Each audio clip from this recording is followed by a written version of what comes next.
नमस्कार दोस्तों, मैं Ravindra Yadav, solar engineer of Tekons energy. Patna का ये 70 फीट एरिया है और यहाँ पे ये दिव्य ज्योति आई केयर हॉस्पिटल है और उसी हॉस्पिटल पे कुछ प्लांट पहले से लगा हुआ था। जैसे कि ये पैनल आपको दिख रहा है, ये पूरा ये पीछे वाला जो दिख रहा है वो पहले से लगा हुआ था।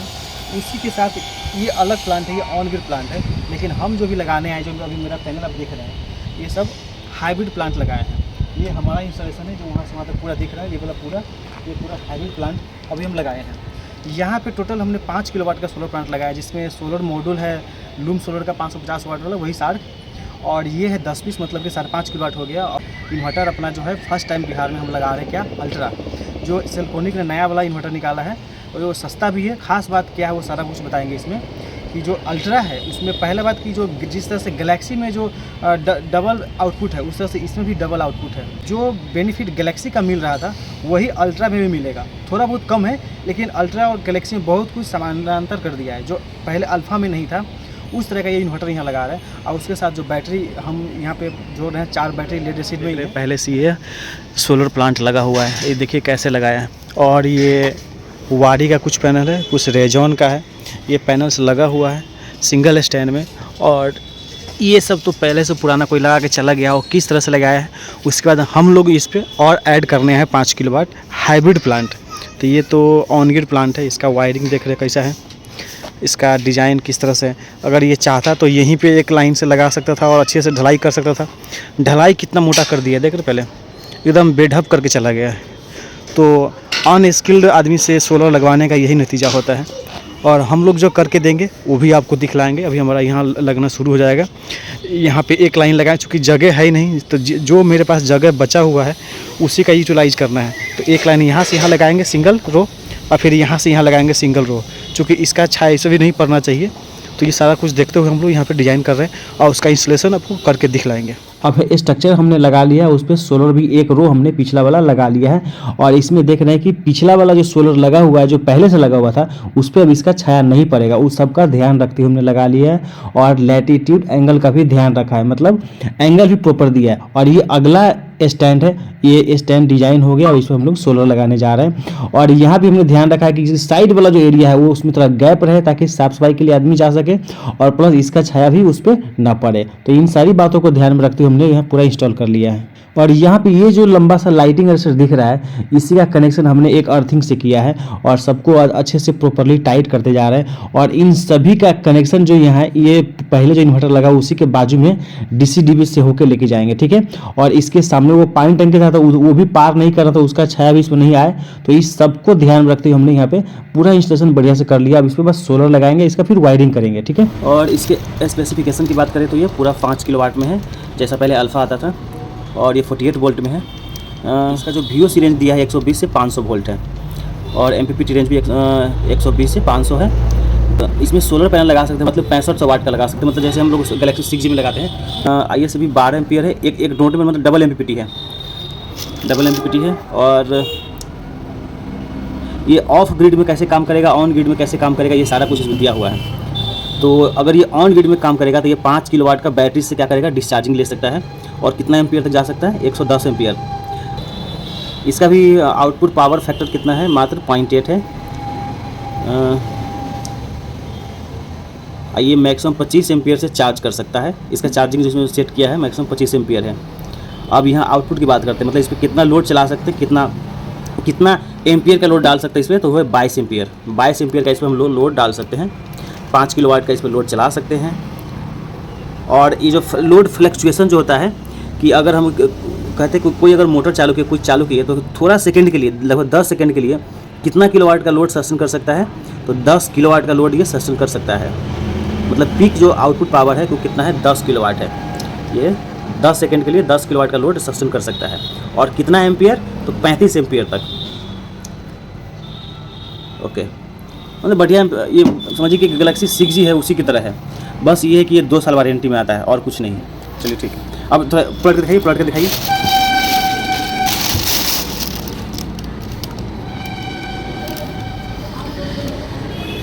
इसकी कनेक्टिविटी की बात करो तो यहाँ से हमको अगर इसको पैरेलल करना है तो पैरेलल कनेक्शन करना है, या बैटरी का जो भी नोड जोड़ना है वो यहाँ पे करना है। उसके बाद ऑन ऑफ बैटरी का यहाँ से करना है, इन्वर्टर का ऑन ऑफ यहाँ दिया हुआ है, बैटरी का नोड यहाँ जोड़ना है, इसको मतलब ये ढक्कन खुलेगा। उसके बाद पीवी यहाँ से जुड़ेगा, मतलब सोलर का कनेक्शन यहाँ से करना है। इनपुट आउटपुट जनरेटर, मतलब इसे भी ये तो पूरा गैलेक्सी 6 इस इन्वर्टर में दो इंपॉर्टेंट बटन भी दिए हैं जी। ये जो ईपीएस आउटपुट बटन है, मतलब अगर जब तक इसको ऑन नहीं कीजिएगा तब तक इस इन्वर्टर से आउटपुट नहीं मिलेगा। और ये पावर बटन है, पावर बटन से इन्वर्टर रेडी होता है, मतलब सिर्फ रेडी होता है, लेकिन ये आउटपुट बटन से ही आपको आउटपुट मिलेगा। ओके, यहाँ पे हमने अर्थिंग कितना किया है, तो यहाँ पे हमने टोटल 2 अर्थिंग किया है। एक किया है डायरेक्टली अरेस्टर के लिए और एक अर्थिंग किया है अपने इन्वर्टर के लिए, ठीक है। और इस तरह से ये पाइपिंग होते हुए चला गया है ऊपर। ये इन्वर्टर में अर्थिंग देना सबसे ज़्यादा ज़रूरी इसलिए भी होता है क्योंकि कभी कभी जब हेवी लोड चलता है तो उसका जो रिटर्न करंट है वो ग्राउंड होने के लिए अर्थिंग की नीड पड़ती है, ताकि अपना इन्वर्टर जले नहीं और बचा रहे। ये पाइप है, इस पाइप से होते हुए हमारा सोलर का जो तार है आ गया है और यहाँ पे हमने डायरेक्टली इसे इन कर लिया, चूँकि डीसी डीबी ऊपर लगा दिया है। और यहाँ पे एसी डीबी लगाया और एसी डीबी का चूँकि कनेक्शन सब आसपास में था, इसलिए यहाँ से इन और आउट, यहाँ से डायरेक्टली एसी डीबी इसको इन कर लिया। बैटरी पुराना वाला पहले से था और 200 एम्पियर में, और 2 ये नया वाला बैटरी मंगा लिया है, 200 एम्पियर का ही है। और इसको एक साथ इस इन्वर्टर में कनेक्ट करने जा रहे हैं, चूँकि अपना इन्वर्टर जो 48 वोल्ट का है, तो 48 वोल्ट इसको पुराने के लिए हमें 4 बैटरी चाहिए, तो हम उसको जोड़ रहे हैं, ठीक है। अब इस बैटरी का कनेक्शन इन्वर्टर के साथ कैसे करना है ये तो बताने की जरूरत है नहीं, मैं बहुत सारा वीडियो बना चुका हूँ इसके ऊपर, तो आप जाकर देख सकते हैं। इस इन्वर्टर के साथ चाहे तो आप इसमें लिथियम बैटरी भी लगा सकते हैं, या फिर 12 वोल्ट वाला जो लिथियम बैटरी आया है वो वाला भी इसमें लगा सकते हैं, ठीक है। तो इसमें ऑप्शन रहता है, ये जो इन्वर्टर है वॉल माउंटेड, इसमें बहुत सारे ऑप्शन है, या एसी में बैटरी लगाइए, लिथियम बैटरी लगाइए, या लेड से लगाइए। बट जो ट्रांसफार्मर वाला इन्वर्टर आता है उसमें लिथियम बैटरी सपोर्ट नहीं करता है। कोई कोई इन्वर्टर सपोर्ट करता है, लेकिन बहुत लगभग अधिकांश इन्वर्टर है जो सपोर्ट नहीं करता, और इसीलिए ये इन्वर्टर वेस्ट होता है। मतलब वॉल माउंटेड वाला जो भी इन्वर्टर है वो बढ़िया होता है अभी के लिए, ठीक है। ये बैटरी कनेक्शन में एक चीज़ का ध्यान रखना होता है, जब पूरा बैटरी का कनेक्शन हो जाएगा, जब लास्ट वायर कनेक्ट करना रहेगा इन्वर्टर से, तो स्पार्क मार रहा है, जैसे कि देखें अभी स्पार्क मारा है, और यहीं पे आपको सावधानी बरतना है। और यहाँ पे इन्वर्टर का जितना भी स्विचेज है सबको बंद रखना है। यहाँ पे एक और इंश्योर करने वाली बात है, बैटरी वोल्टेज वो चेक कर लेना है मल्टीमीटर से, ठीक है, कि हमारा जो वोल्टेज है वो प्रॉपर आ रहा है नहीं। और खास करके जो बैटरी वायर जो हम कनेक्ट किए हैं इन्वर्टर में, वो नोड प्रॉपर टाइट होना चाहिए। एंड वायरिंग में हमने खास ध्यान रखा है कि लग के थ्रू होना चाहिए, क्योंकि जो भी वायर है अगर थोड़ा भी इधर उधर टच होगा तो स्पार्क मारने का डर रहेगा, इसलिए लग यूज करना कंपलसरी है, ठीक है। अब यह जब पूरा सिस्टम रेडी है तो ये बताते चले कि ये इन्वर्टर सस्ता भी है, मात्र 86,000 का आता है, 5 किलोवाट का है। ये ज़्यादा मतलब जो अपना 6G आता था उसके इतना ये लोड भी चला के आपको दिखाएगा। अगर 5 किलोवाट का इन्वर्टर है तो अगर कभी कभी किसी टाइम पे अगर 6 किलोवाट का भी लोड चल गया वो भी ये सस्टेन कर लेता है, इतना एफिशिएंट है। बस ये 2 साल वारंटी में, अगर आपको वारंटी ज़्यादा चाहिए तो वो भी मिल जाएगा, कुछ एक्स्ट्रा पेमेंट देना पड़ेगा, लेकिन ये हर तरह से ये लायक इन्वर्टर है कम दाम के लिए, ठीक है। अब ये लास्ट कनेक्टिविटी रह गया है वाईफाई डोंगल का, और वाईफाई डोंगल चूंकि आउट में लगता है, मतलब बाहर से लगता है, तो अब इसे कनेक्ट कर लेंगे। और इसे कनेक्ट करके इसको इंस्टॉलेशन भी करना जरूरी है ऐप के थ्रू, तभी कंपनी इसे एक्सेस कर पाएगी, और कुछ फॉल्ट आएगा तो कंपनी इसका सोल्यूशन भी आपको दे पाएगी। तो ये भी आपको ध्यान रखना है। और यहाँ पे वाईफाई का अवेलेबिलिटी भी होना चाहिए, ठीक है। तो पावर बटन प्रेस करके इसे ऑन कर लिया है और देख रहे कि ये नॉर्मल शो कर दिया है, ठीक है। इसमें कोई फॉल्ट नहीं, मतलब कनेक्शन पूरा सही है, देख रहे पावर बटन ऑन है।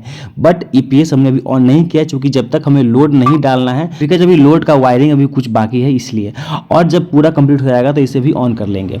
अब ये जो बटन है अप डाउन, इससे इंफॉर्मेशन आप चेकआउट कर सकते हैं, इसके सेटिंग भी इसके थ्रू किया जा सकता है। रिटर्न मतलब अगर कुछ सेटिंग में चलेगा तो उसे बाहर भी आ सकते हैं। इंटर मतलब सेटिंग के अंदर जाना है तो इंटर से जाना होगा। एंड ये है अपना सोलर का डीसी बॉक्स, जिसको डीसी डीबी बोल सकते हैं। और ये 2 इन 2 आउट वाला है, मतलब 2 स्ट्रिंग इन हुआ है और 2 तार आउट हुआ है, मतलब 2 प्लस 2 माइनस, और इस तरह से पाइपिंग होते हुए चला गया इन्वर्टर के पास, ठीक है। अब इसको चेक भी कर लेते हैं कि एक एक स्ट्रिंग को, तो एक स्ट्रिंग में 221 वोल्ट आ रहा था, और दूसरे स्ट्रिंग में कितना आ रहा है, दूसरे स्ट्रिंग का भी चेक कर लेते हैं। उसका भी उतना ही सेम हो, चुकी 5 कनेक्ट किया है, 221 ही आ रहा है, मतलब दोनों सेम ही आ रहा है, मतलब यहाँ दोनों स्ट्रिंग सही है। ओके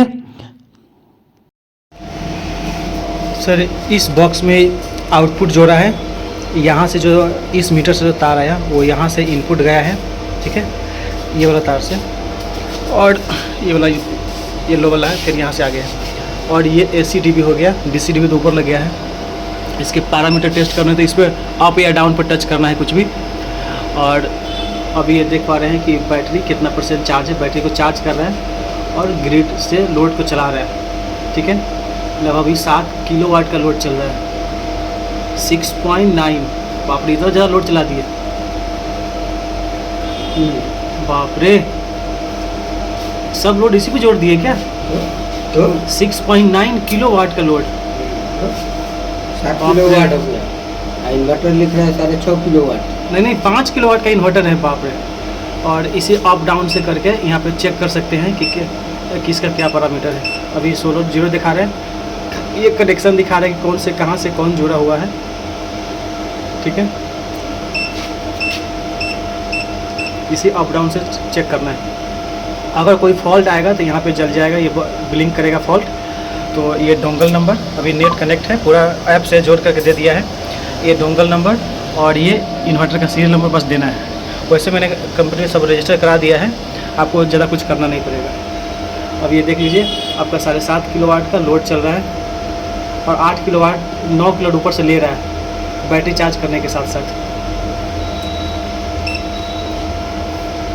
तो लोड कम करवा के सेटिंग के लिए यूज होता है लक्स पावर व्यू नाम का ऐप। उस ऐप के थ्रू जाकर रजिस्टर करना होता है और फिर उसमें लॉगिन करके उसका सारा सेटिंग होता है। ठीक है, उस पर हम अलग से फिर कोई वीडियो बनाकर आपको दे देंगे और उसका वीडियो अवेलेबल भी है, वो आपको डिस्क्रिप्शन में दे देंगे, आप जाके देख लीजिएगा। एंड फ्रेंड्स, जल्दी से जल्दी मेरा जो चैनल उसको सब्सक्राइब कर लीजिए, बेल आइकन हिट कर लीजिए प्लीज़।